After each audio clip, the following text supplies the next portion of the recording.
Alors à l'école de Dieu, notre sujet va être apprendre à se laisser éduquer et former. Je vous invite à lire dans le psaume 119, le verset 73. Dans le psaume 119, le verset 73, voici ce qu'il dit. « Tes mains m'ont créé et elles m'ont formé. » Je me limiterai à ce simple texte. « Tes mains m'ont créé et elles m'ont formé. » Bien sûr, si on poursuit, on a « donne-moi l'intelligence pour que j'apprenne tes commandements, etc., etc. » Et on est en plein cœur du sujet parce que vous pouvez voir qu'il y a le verbe « apprendre ». Il n'y a rien d'inné. Tout doit s'apprendre. Et nous devons apprendre à nous laisser éduquer et à nous laisser former. Tes mains m'ont créé, elles m'ont formé. Les mains de Dieu. Il est bien évident que Dieu est esprit, il n'a pas des mains comme nous pouvons en avoir. Cependant, quand Jésus est venu sur la terre, il a eu réellement des mains. Et les mains de Jésus n'étaient pas les mains de n'importe qui, c'était les mains d'un charpentier. Jésus a travaillé de ses mains, il a fabriqué peut-être des meubles, peut-être des toitures, peut-être des charpentes, parce que le métier de charpentier allait au-delà du fait de faire des maisons. Et les mains de Jésus ont fait des maisons, les mains de Jésus ont fabriqué des pièces de bois artistement ouvragées. Et on peut faire un parallèle entre Jésus le charpentier et celui qui doit être le charpentier de notre vie. Car nous voulons une vie, bien entendu, qui a de la charpente. Il faut que nous soyons charpentés, pris en main par le Seigneur. Tes mains m'ont créé et elles m'ont formé. Il y a là deux niveaux de réflexion. Premièrement, tes mains m'ont créé. Je vais mettre ça en rapport avec, pour ce qui concerne la vie chrétienne, le fait que nous sommes en Jésus-Christ devenus de nouvelles créatures, même mieux, de nouvelles créations. La Bible dit que si quelqu'un est en Christ, il est une nouvelle création. Tes mains m'ont créé. Et c'est vrai qu'à partir du moment où nous avons vécu la nouvelle naissance, un travail nouveau a commencé dans nos vies. Dieu a fait de nous ses enfants. Il nous a créés en Jésus-Christ comme tels. Puis, dit la deuxième partie du texte, tes mains m'ont formé. Formé. Vous savez comme moi qu'un enfant qui naît n'a pas terminé sa formation. Après la naissance, il va y avoir la croissance. Et l'enfant devra être formé à tout niveau, physiquement, intellectuellement et spirituellement. C'est ainsi que nous voyons Jésus croître en sagesse, en stature et en grâce devant Dieu et devant les hommes. Il est intéressant de regarder d'autres traductions de ce texte. Tes mains m'ont fait et façonné. Tes mains m'ont façonné et elles m'ont affermi. Tes mains m'ont formé et me maintiennent debout. Tes mains m'ont formé et me font tenir debout. Tes mains m'ont façonné et elles m'ont affermi. Tes mains m'ont fait et fixé. Fais-moi comprendre et j'apprendrai tes commandements. Vous voyez que ces différentes manières de traduire le verset sont très riches. Et il y a toujours cette pensée qui est là, c'est la nécessité d'une formation. On devient chrétien en un instant, mais il faut toute une vie pour continuer d'apprendre ce que Dieu veut nous apprendre et pour être formé. Même Job disait, « Tes mains m'ont formé, elles m'ont créé, elles m'ont fait tout entier. » Il est certain qu'il le disait au plan physique, mais nous pouvons transposer ça au plan spirituel. Tes mains, elles m'avaient étreint. Ensemble, elles m'avaient façonné de toutes parts. Il est bon de marquer comme une pause à ce moment précis du message pour comprendre cela. Nous sommes dans les mains du Seigneur, en tout cas c'est souhaitable, et ses mains veulent nous façonner, nous former. Et la question est, allons-nous nous laisser faire? La question est, allons-nous nous laisser former? Allons-nous nous laisser façonner? Et le but étant, et ça ressort de ce passage, de nous faire tenir debout quand le vent souffle. Il est certain que, quand il est très fort, même des gens debout pourraient se retrouver au sol. Et parfois dans la vie, n'est-ce pas, le vent souffle terriblement fort. Et il faut que par la grâce de Dieu, nous puissions tenir debout. Et c'est le but, entre autres, de cette formation et de cette éducation que le Seigneur veut nous donner. Le but divin, il est exprimé dans l'Épître aux Éphésiens, chapitre 2, verset 10.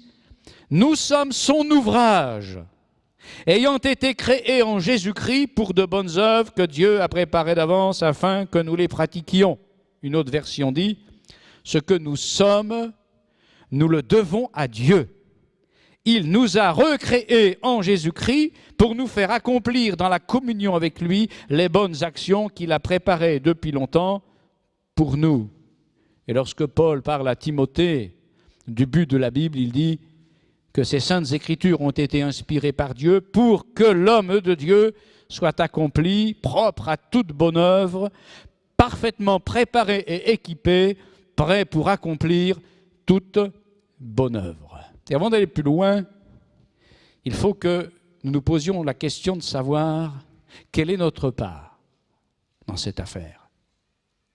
Quand nous regardons la part de Dieu, on a l'impression qu'il fait tout. Nous sommes son ouvrage, c'est lui qui nous fait, c'est lui qui nous refait. Quelquefois, c'est lui qui nous défait pour mieux nous refaire. Mais ce qu'il attend de nous, c'est quand même quelque chose d'important, c'est une bonne disposition. Nous comprenons que le psalmiste est dit « Ô Dieu, renouvelle en moi un cœur pur et un esprit bien disposé. » Et la plus belle image à laquelle j'ai pensé, bien sûr, c'est celle que Dieu a proposée lui-même à Jérémie quand il lui a dit « Va dans la maison du potier ». Et cette citation dit que le potier travaillait sur un tour, le vase qu'il faisait ne réussit pas, comme ça arrive. On ne va pas dire comme c'est souhaitable, mais comme ça arrive parfois.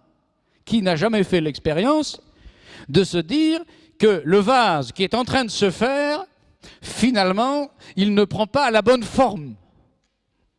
Alors que fait le potier?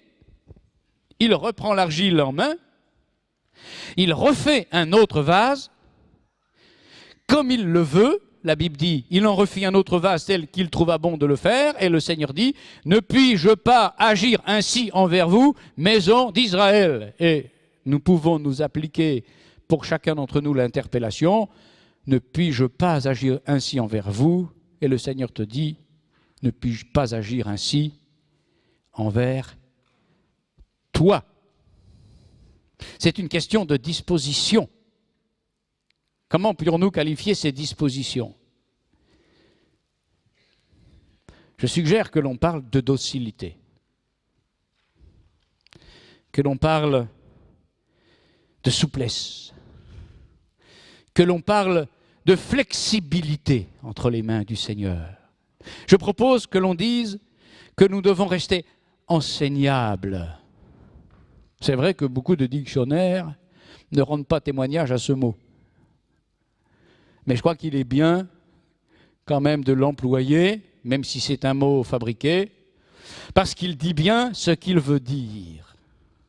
Être enseignable, c'est-à-dire être capable d'être enseigné. Le Seigneur disait, ne soyez pas comme un cheval et un mulet sans intelligence.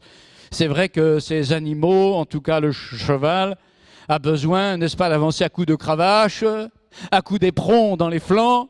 Et c'est pas comme ça que Dieu veut faire avec nous. Non, il veut solliciter notre collaboration, que nous nous laissions faire, que nous soyons de l'argile malléable et souple entre ses mains. Maintenant, ce qu'il faut savoir, c'est ce que nous devons apprendre. Qu'est-ce qui doit être éduqué et formé en nous? Je vais citer 4 points qui sont des grands domaines dans lesquels nous avons besoin d'être formés. Je ne dis pas que ce sont les seuls domaines, mais il y a ces domaines-là. En tête, je dirais que d'abord, le Seigneur veut former en nous le caractère de Christ. Est-ce que parfois, vous vous êtes surpris à vous poser à vous-même la question suivante? Je dis ceci, je fais cela, je pense ainsi, je réagis de telle manière. Qu'est-ce qui réagit en moi? Est-ce que c'est la chair qui réagit ou est-ce que c'est la réaction que le Seigneur aurait? C'est vrai qu'on ne peut pas imiter le Seigneur par des efforts charnels. Mais quand même, il est bien parfois de se poser la question, que ferait Jésus à ma place? Que ferait Jésus à ma place? Souvent, on a la réponse. Et c'est pourquoi le Saint-Esprit veut former en nous Jésus-Christ. C'est Paul qui dit aux Galates, « J'éprouve pour vous les douleurs de l'enfantement jusqu'à ce que Christ soit formé en vous. » Former un caractère nouveau, qui est ni plus ni moins que le caractère de Jésus. Deuxièmement, le Seigneur vise à développer en nous la mentalité d'un serviteur. Vous me direz, ça fait partie du caractère de Jésus, c'est vrai, mais il convient quand même de le préciser. Le Seigneur veut former en nous un esprit de serviteur.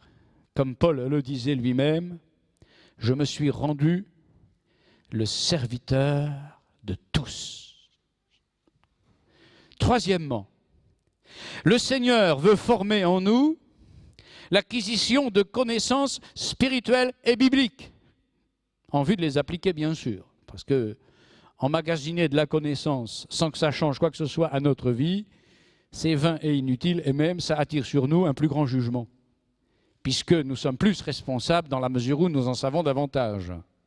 Mais ça fait partie de la formation. Et on voit le Seigneur avec ses disciples, par exemple, dans Luc 24, 47, faire ainsi, commençant par Moïse et par tous les prophètes, il leur expliqua dans toutes les Écritures ce qui le concernait. Autrement dit, il les a formés dans le domaine de la connaissance biblique, à laquelle je vais ajouter la connaissance spirituelle. Troisièmement, le Seigneur, dans sa formation, veut accroître notre expérience. Et pour accroître dans le domaine de l'expérience, il faut faire des expériences. Car la Bible dit que la nourriture solide, elle est pour les hommes faits. Celui qui n'en est qu'au lait n'a pas l'expérience de la parole de la justice. Augmenter notre expérience, et ça prend du temps. Ah, vous savez, dans beaucoup de publicités, on voudrait nous proposer des formations sans peine, instantanées. Je me souviens même que lorsque j'étais plus jeune, je ne l'ai plus entendu, mais peut-être que ça existe encore quelque part, on nous disait qu'on pouvait apprendre en dormant. Avez-vous déjà entendu ça? Apprendre en dormant. Alors, certains se sont dit, je vais mettre ma leçon sur une bande magnétique, je vais mettre le magnétophone sous mon oreiller, et pendant que je dormirai, j'apprendrai. Je n'ai jamais vu les élèves dormir à l'école et devenir plus savants pour cela. Ça vient du fait qu'on voudrait apprendre sans peine. Non, ce n'est pas possible. Je crois au miracle. Je crois à la possibilité d'avoir des paroles de connaissance, c'est-à-dire tout à coup, par la révélation, d'avoir la connaissance de quelque chose alors qu'on ne l'a pas appris, mais c'est du domaine de la nécessité. En général, si on veut connaître, il faut apprendre, et si on veut apprendre, il faut s'en donner la peine. Apprendre pour acquérir de l'expérience. Et le quatrième point que je vais citer, c'est que nous avons besoin de formation pour accroître notre compétence. Alors évidemment que la rubrique, dite la rubrique de la compétence, elle débouche sur beaucoup de domaines. C'est un peu comme un meuble dans lequel il y aurait beaucoup de tiroirs. Alors vous allez tirer un tiroir qui va s'appeler la compétence dans la prière. Vous allez tirer un autre tiroir qui va s'appeler la compétence dans le service, en fonction du service qu'on a, bien sûr, car chacun doit être compétent dans le service qui est le sien. On va tirer un autre tiroir et ça va donner de la compétence dans le comportement que l'on doit avoir dans la société. On va tirer un autre tiroir et ça va donner avoir de la compétence dans la manière de gérer sa vie sentimentale. Car, vous en conviendrez avec moi, il y a une manière de gérer sa vie sentimentale qui mène à la ruine et il y a une manière de gérer sa vie sentimentale qui mène au bonheur. Dieu veut nous former pour que nous acquérions de plus en plus de compétences. Et quels sont les moyens de formation? Après, je vais en arriver à vous parler de 2 exemples, mais je suis contraint de vous présenter ces généralités sur lesquelles vous allez vous-même réfléchir. Quels sont les moyens qui sont mis à notre disposition? Quels sont les outils, avec le respect que je leur dois, qui sont mis à notre disposition pour notre formation? Il y a la parole de Dieu, nous l'écoutons, elle doit nous former. Il y a l'action du Saint-Esprit, nous devons le laisser travailler en nous.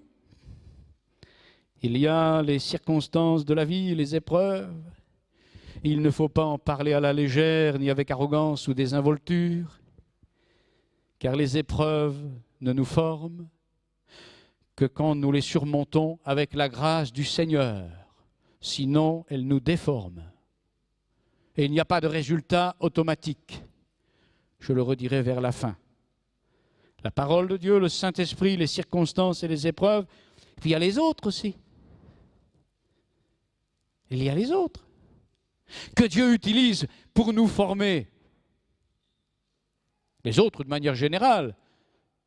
Je dirais avec un peu d'ironie que si Dieu veut vous former dans le domaine de la patience, il se peut très bien qu'il place devant vous des personnes qui vont vous apprendre la patience. On va dire que c'est leur ministère, avec des guillemets bien sûr, car je ne crois pas qu'apprendre la patience aux autres soit un ministère du Saint-Esprit, mais que voulez-vous? Il faut de tout pour faire un monde. Et si on laisse Dieu faire, toute chose concourt à notre bien. Puis il y a les ministères. Dans l'Épître aux Éphésiens, chapitre 4, verset 11, il est dit que le Seigneur a donné les uns comme apôtres, les autres comme prophètes, les autres comme évangélistes, les autres comme pasteurs et docteurs, pour le perfectionnement des saints.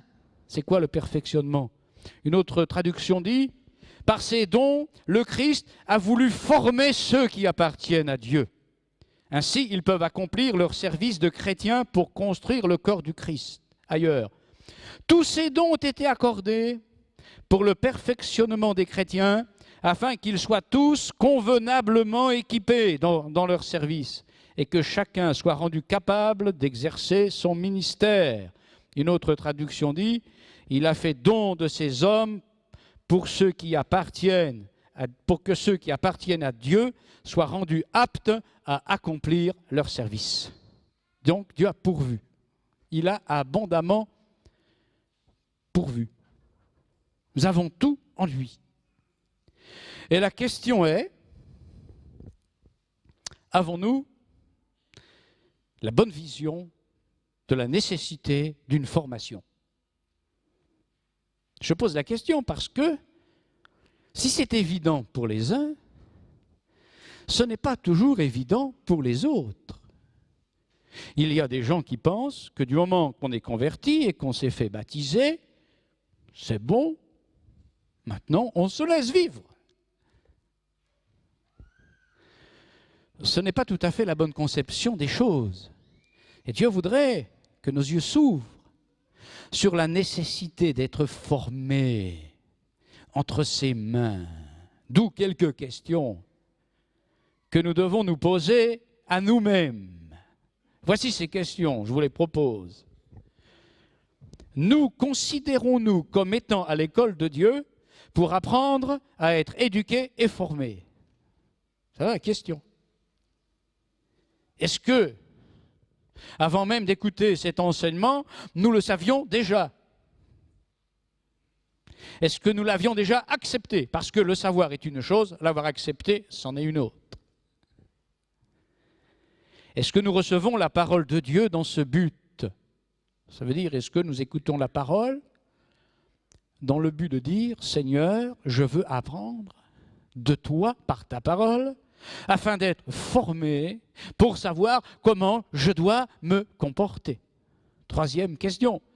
Est-ce que nous laissons le Saint-Esprit agir pour qu'il continue de nous transformer et qu'il développe en nous son fruit? C'est important de nous arrêter sur cette question. Est-ce que nous laissons le Saint-Esprit agir? Le Saint-Esprit n'a pas comme seul ministère celui qui consisterait à nous faire parler en d'autres langues ou à nous faire prophétiser. Ça, c'est un aspect des choses. Mais vous savez très bien, aussi bien que moi, que si l'on parle en langue, mais qu'on ne laisse pas le Saint-Esprit transformer notre caractère, ça va faire de nous des airains qui résonnent. Si on prophétise, mais qu'on ne laisse pas le Saint-Esprit nous modeler, nous façonner, pour être de plus en plus semblable à l'image de Jésus, notre prophétie, elle tombera à plat. Et quand bien même serait-elle inspirée, qu'elle n'aura pas d'impact, elle n'aura pas d'autorité. Donc, il faut que nous laissions le Saint-Esprit nous faire, nous fabriquer, nous façonner. Et par rapport aux circonstances de la vie, vous passez par des circonstances, je passe par des circonstances, nous passons par des circonstances qu'on ne choisit pas toujours, n'est-ce pas? Au lieu de nous révolter, au lieu de nous rebeller, est-ce que nous laissons le Seigneur nous enseigner et nous éduquer au travers des situations de la vie? Et même des épreuves parfois difficiles qu'il faut traverser. Ce n'est pas de la théorie, ça. C'est de la pratique. Vous savez, tant qu'on n'est pas passé par certains chemins, on peut en parler avec désinvolture, voire avec arrogance, voire avec critique, quand on considère les autres. Mais quand on y passe soi-même, c'est là qu'il faut laisser le Seigneur nous apprendre des choses au travers de ces moments-là.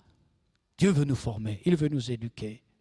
Sa parole, son esprit, les circonstances de la vie, les autres, les ministères qu'il a donnés à l'Église sont là pour ça. La question est, est-ce que je me laisse former, est-ce que je me laisse enseigner, ou bien est-ce que je me rebelle, est-ce que je regimbe, est-ce que je me révolte, ou bien est-ce que je ne suis même pas conscient du fait qu'il faut que le Seigneur me forme?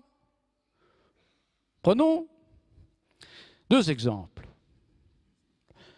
Le premier, c'est Moïse. Moïse est un bon exemple, même s'il est tiré de l'Ancien Testament. Les principes qui ont régi sa vie quant à sa formation sont applicables pour tous les disciples aujourd'hui. Je voudrais vous inviter à regarder dans les Actes des Apôtres, au chapitre 7 et au verset 20, ce qui est dit de Moïse, bien entendu, en rapport avec, non pas Moïse, l'homme de Dieu dirigeant Israël, mais en rapport avec Moïse qui allait éventuellement, en tout cas c'était le projet des Égyptiens, devenir, dit-on, peut-être un pharaon.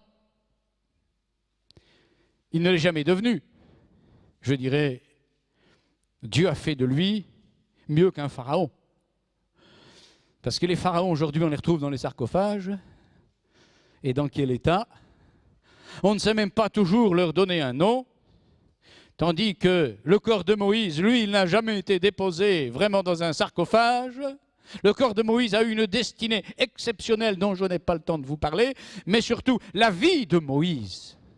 Ah, si nous pouvions le lui demander ce matin, Moïse, si c'était à refaire, est-ce que tu le referais? Je suis sûr qu'il nous dirait oui. C'est vrai que préférer l'opprobre de Christ au trésor de l'Égypte, ça n'est pas toujours évident. Mais je ne regrette pas mon choix. Alors regardons Moïse à l'école de Dieu. Acte 7, 20, il est dit, « À cette époque naquit Moïse, qui était beau aux yeux de Dieu. Il fut nourri 3 mois dans la maison de son père, et quand il eut été exposé, la fille de Pharaon le recueillit et l'éleva comme son fils. Moïse fut instruit dans toute la sagesse des Égyptiens, et il était puissant en parole et en œuvre. » Ça vaut la peine de lire cela dans l'ouvrage qui s'appelle « Paroles vivantes ». C'est à ce moment-là que naquit Moïse. C'était un enfant d'une beauté exceptionnelle. Dieu y prenait plaisir. Pendant 3 mois, il fut élevé en cachette dans la maison de son père. Et lorsque finalement les parents l'exposèrent sur le Nil, il fut recueilli par la fille du Pharaon qui l'adopta et le fit élever comme son propre fils. C'est ainsi que Moïse fut initié à toute la science des Égyptiens, qu'il devint un habile orateur, aussi bien qu'un homme d'action remarquable. Alors, quand on dit qu'il était bègue, laissez-moi vous dire que ça, c'est pas tout à fait ce que la Bible dit. Il avait la langue embarrassée, comme il le déclare lui-même, parce que quand le Seigneur va lui confier sa mission prophétique, il n'était pas habitué à tenir ce discours. Donc, quand on vous demande de tenir un discours sur des choses pour lesquelles vous ne vous êtes jamais exprimé, c'est évident que vous avez la langue embarrassée. Mais la Bible dit que Moïse est devenu un habile orateur. Je vais simplement, de ce verset, extraire un schéma, un plan, un programme. Frères et sœurs, Dieu a un programme de formation pour nos vies. Et on ne peut pas sauter les étapes. On ne peut pas sauter les étapes. Quelqu'un me disait, il n'y a pas très longtemps de cela, mais alors, Paul, lui, il n'a pas été comme les premiers disciples. Et les premiers disciples, ils sont restés 3 ans avec Jésus. Paul, c'est allé vite. Je vous dirais que ça, c'est une apparence. Premièrement, ce n'est pas aller très vite parce qu'il a passé beaucoup de temps à regimber contre les aiguillons. Et deuxièmement, même Paul a eu ses 3 ans aussi. Vous chercherez dans les Écritures parce que c'est écrit. On ne peut pas sauter les étapes. Première étape pour Moïse, dans son parcours humain. Mais on peut faire une transposition par rapport au parcours spirituel et divin. 1, il est né. Tout commence là. Il faut naître de nouveau. Est-ce que vous êtes né de nouveau? On est de nouveau en recevant Jésus et le résultat est qu'on devient beau aux yeux de Dieu. Ça, c'était physique. Pour nous, c'est spirituel. Ayant revêtu Christ, nous sommes beaux aux yeux de Dieu parce que nous avons été lavés, sanctifiés et purifiés dans le sang du Seigneur. Deuxième étape, il fut nourri. Et oui, toute vie doit être entretenue par le moyen de la nourriture. Il fut nourri. Et nous, nous devons aussi l'être par le lait spirituel et pur de la parole de Dieu. Il a été nourri dans la maison de son Père. Application. La maison de notre Père, c'est l'Église. Nous devons être nourris là.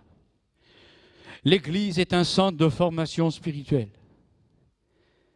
Celui qui ne tient pas le coup dans sa vie d'Église ne pourra jamais servir le Seigneur où que ce soit.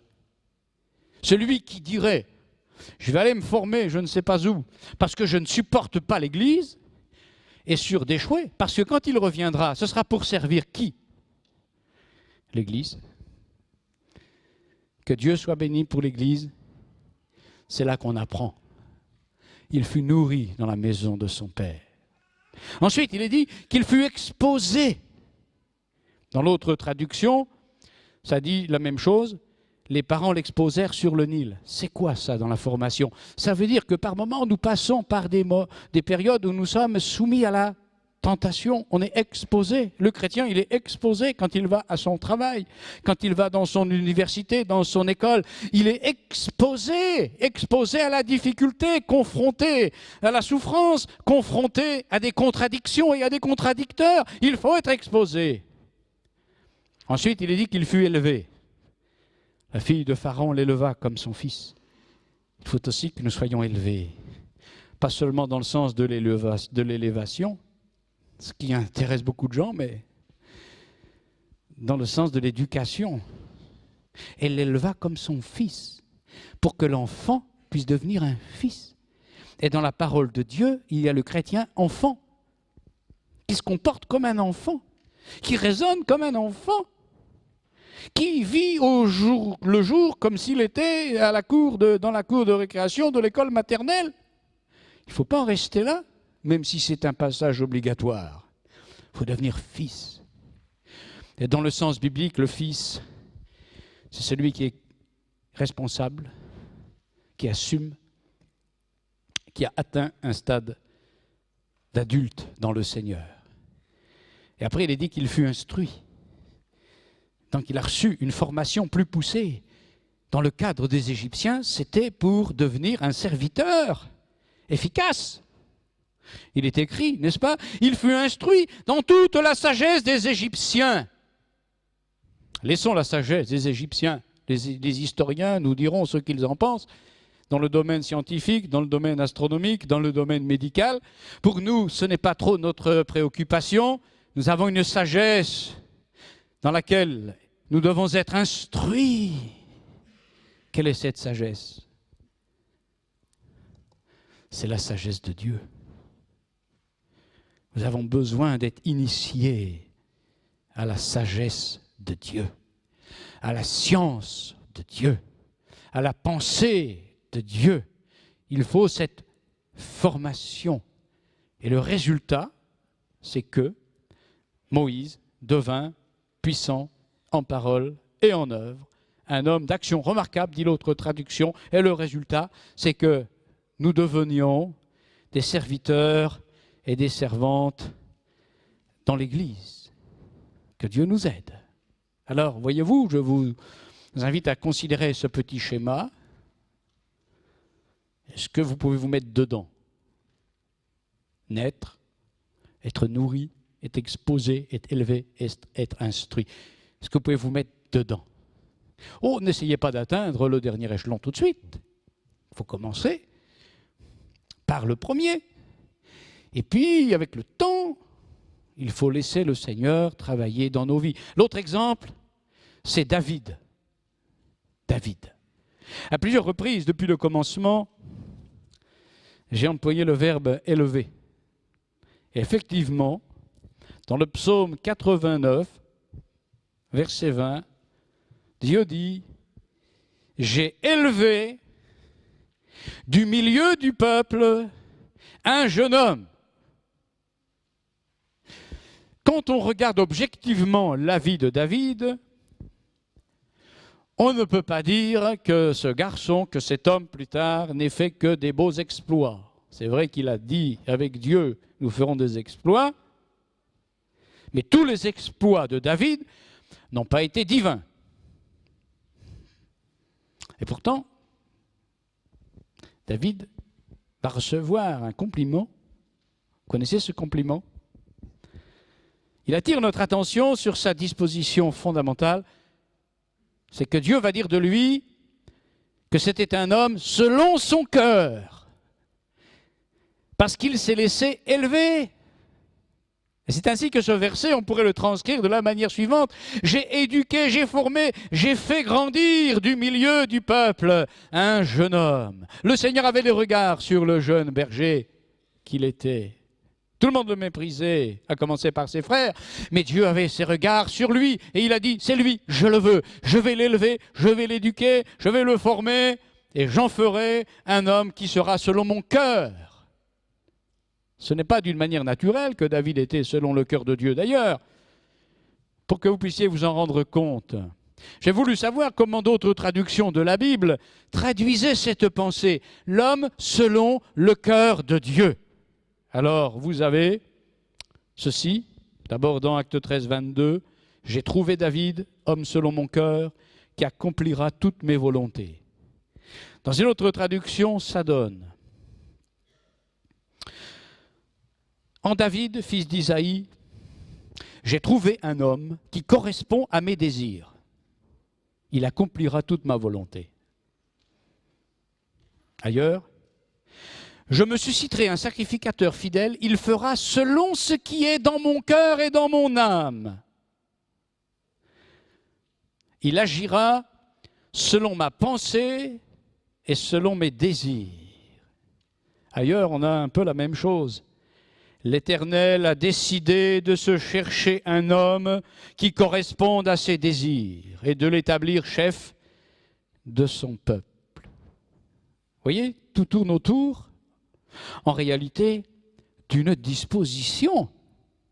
C'est ça qui compte. Celui qui n'a pas appris grand-chose, mais qui est bien disposé, sera plus utile entre les mains du Seigneur que celui qui sait beaucoup de choses, mais qui est mal disposé. L'idéal, c'est d'être bien disposé et d'apprendre beaucoup de choses. Ça, c'est l'idéal. N'opposons pas, n'est-ce pas, des choses qui se complètent. Et la question pour nous est, où en suis-je vis-à-vis de ma disposition? Par exemple, est-ce que le Seigneur pourrait dire de moi, de vous, de toi ce matin, voilà l'homme, voilà la femme qui correspond à mes désirs. Je pourrais le former, le façonner, l'élever, faire de lui ou d'elle un instrument. Voilà ce que Dieu cherche. Vous savez très bien qu'il y a ce prophète qui dit qu'il cherche un homme. Il cherche un homme et il n'arrive pas à en trouver parce que beaucoup d'hommes, beaucoup de femmes, beaucoup d'êtres humains sont rebelles, contredisants. Et Dieu dit, je cherche un homme que je pourrais former. Et voyons David, il dit, ça y est, je l'ai trouvé. C'est vrai que cet homme, et j'insiste là-dessus parce qu'il faut le faire, cet homme a commis des erreurs graves. Mais il était l'homme selon le cœur de Dieu, et Dieu a pu l'élever. Je voudrais vous citer dans quoi Dieu a pu l'élever. Dans quel domaine?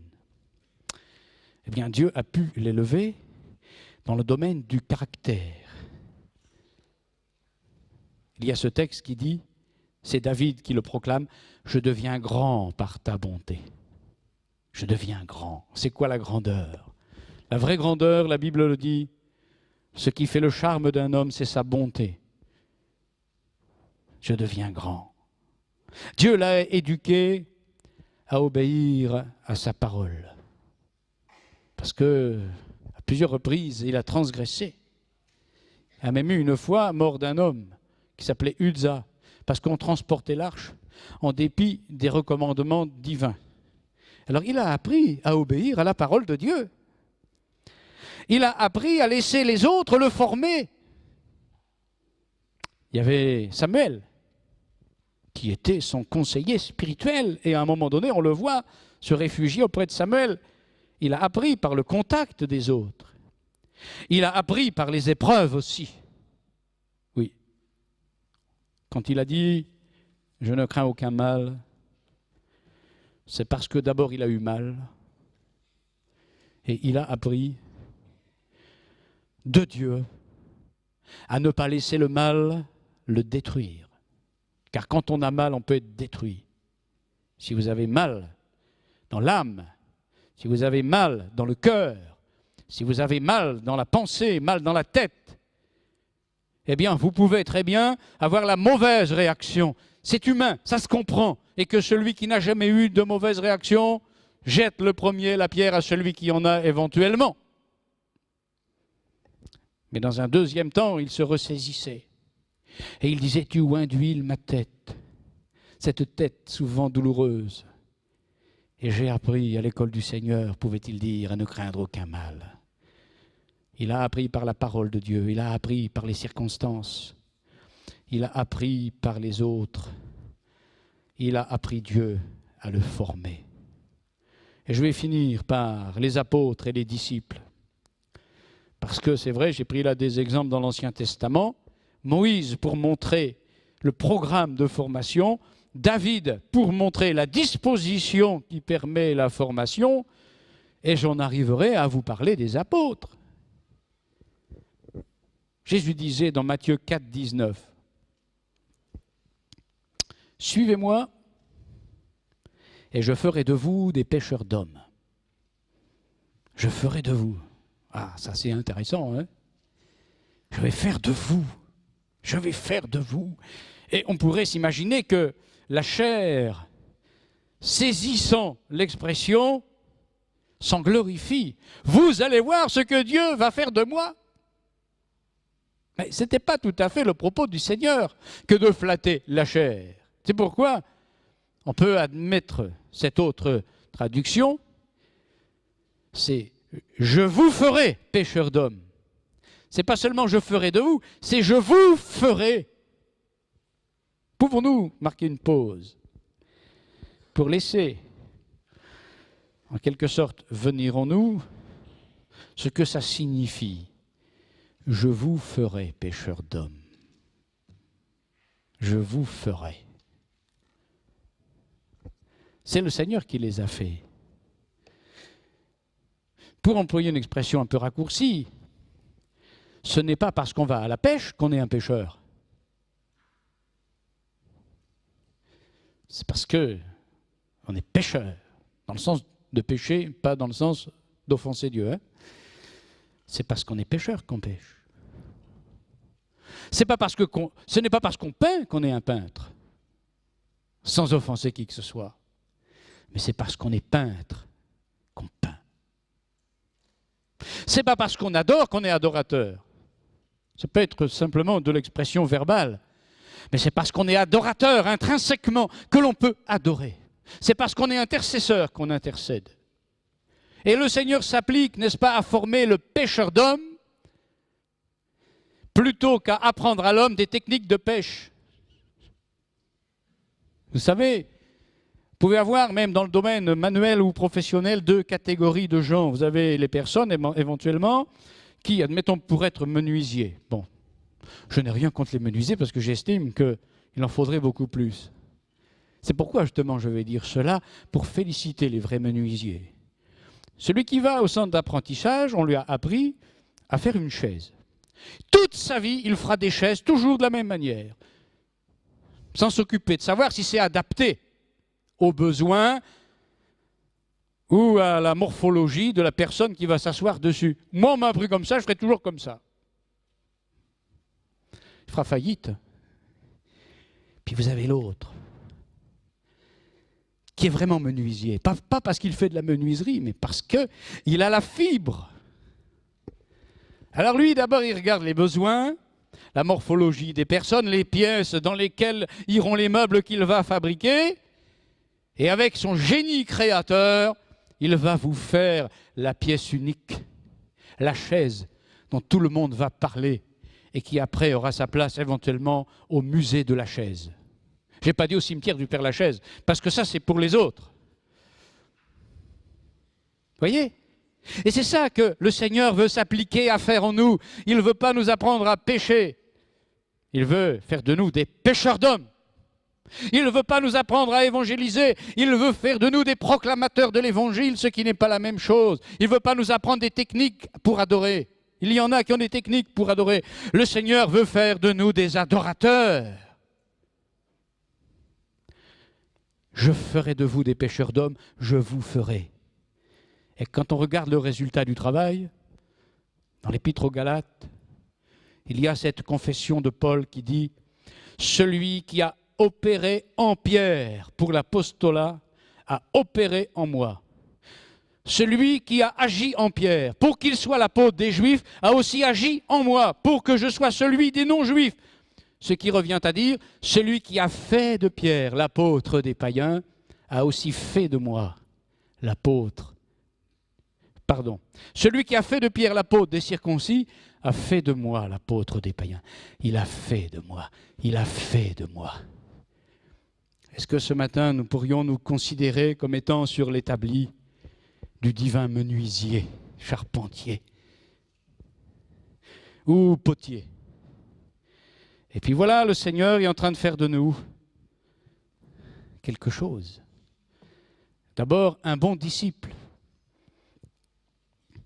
Parce qu'avant d'avoir la folie des grandeurs, le plan du Seigneur, c'est de faire de nous des disciples. N'a-t-il pas dit aux apôtres, faites des disciples, faites des disciples. Et est-ce qu'il est en train de réussir? Voilà la grande question. Est-ce que le Seigneur est en train de réussir avec toi, mon frère? Est-ce qu'il est en train de réussir avec toi, ma sœur? Est-ce que tu fais partie de ces gens qui apprennent vite et bien? Car quand bien même il faut du temps, ce n'est pas pour ça qu'il faut ralentir les processus. Est-ce que tu fais partie de ceux qui sont à ses pieds en disant « Seigneur, apprends-moi aujourd'hui quelque chose. Je veux recevoir de toi, de ton esprit, de ta parole, des circonstances. Je veux, pour employer un terme moderne, rebondir sur ce qui m'arrive pour grandir en toi. Seigneur, fais de moi, parfois on le chante, fais de moi un instrument d'adoration. Fais de moi un instrument de service. Fais de moi un instrument dans ton Église parce que tu veux te servir de ma vie. » Du côté de Dieu, aucun problème. Il a tout mis en œuvre pour nous sauver et nous former. Mais les clés appelons-les ainsi. Les clés de la réussite de la formation, elles sont entre nos mains. C'est nous qui avons les clés. Et je finis par une citation sur Job. Vous voyez, Job, dont il faut aussi lire la fin du livre, et pas que le début, c'est quelqu'un qui était à l'école de Dieu. Et il a dit ce que je lui ai fait dire au commencement du message, chapitre 10, verset 8. Il dit « Tes mains m'ont fait, elles m'ont façonné, elles m'ont entouré, et tu veux me détruire. » Pourquoi dit-il cela?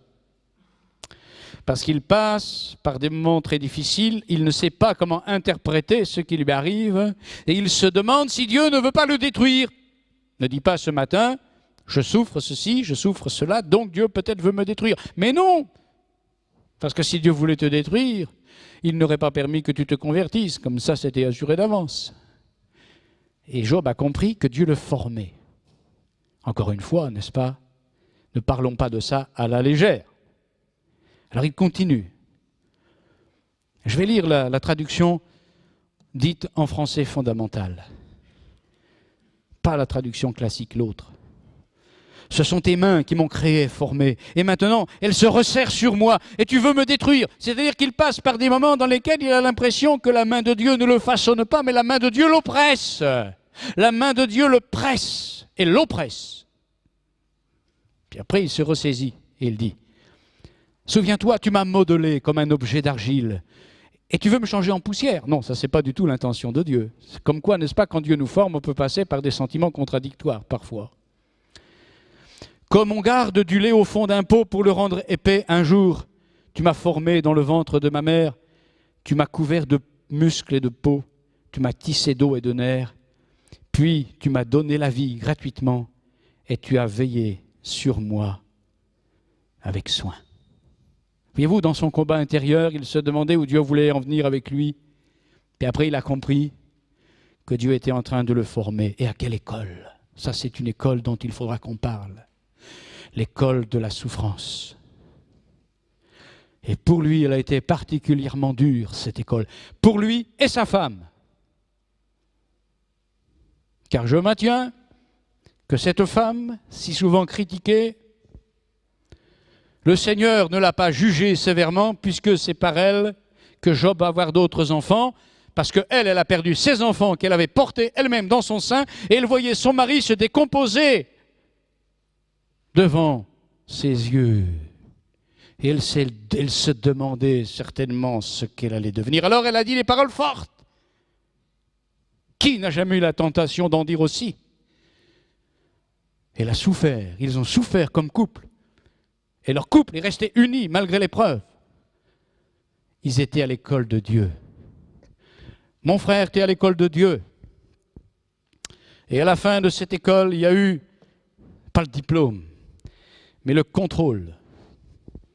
Certains comprendront pourquoi je dis cela. Et Job répondit à l'Éternel, « Je reconnais que tu peux tout.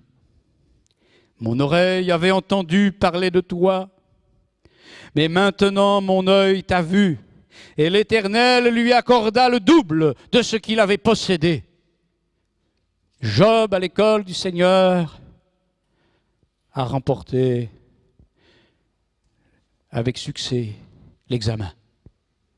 Examen, épreuve, c'est synonyme. Hein? Et Dieu l'a formé. Et je finis par ça. C'est une interpellation. Ce matin, les uns et les autres, nous passons par des moments qui nous sont personnels. Et le Seigneur nous forme. Il nous forme. Est-ce que tu sens sa main qui te forme? Sa main est douce. C'est une main d'amour. Ce n'est pas une main molle, mais c'est une main ferme. Et on doit apprendre des choses. Quelqu'un a dit, je n'en connais pas l'auteur. Quand on a cessé d'apprendre, c'est qu'on a cessé de vivre. Et je veux dire, Seigneur, apprends-moi encore à ton école. Je veux que tu me formes. Parce que tout ce qui n'est pas formé, c'est ce qui t'empêche de m'utiliser. Forme mon caractère, forme ma connaissance biblique, forme ma compréhension de la vie spirituelle, forme mon jugement, etc., etc. Voulez-vous en dire autant? Alors que Dieu vous aide